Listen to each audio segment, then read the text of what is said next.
अस्सलामुअलैकुम।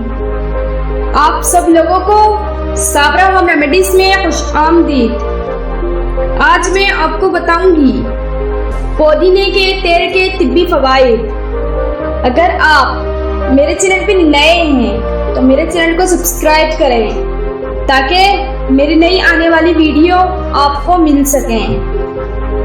क्या आपको मालूम है कि पुदीने का तेल आपको किस कदर फवाइद दे सकता है? पुदीने के तेल के बेशुमार फवाइद हैं, जिनमें से चंद ये हैं।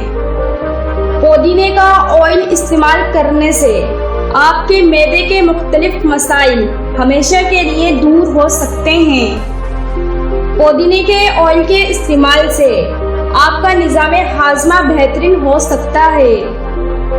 पुदीने का तेल इस्तेमाल करने से आप मुंह की बदबू से भी निजात हासिल कर सकते हैं। पुदीने का तेल आपकी सांस से जुड़े कई मसाइल बआसानी खत्म कर सकता है। पुदीने के तेल के इस्तेमाल से आपके जिस्म का दर्द दूर हो जाता है। पुदीने के तेल के इस्तेमाल से आप मुख्तलिफ इक़साम के वायरस और बैक्टीरिया से निजात हासिल कर सकते हैं।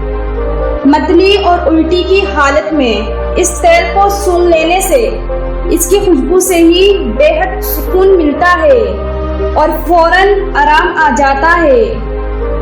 अगर कोई कीड़ा वगैरह काट ले या जिस्म के किसी हिस्से में दर्द महसूस हो रहा हो तो पुदीने के तेल से मसाज करने पर भी फौरी आराम आ जाएगा।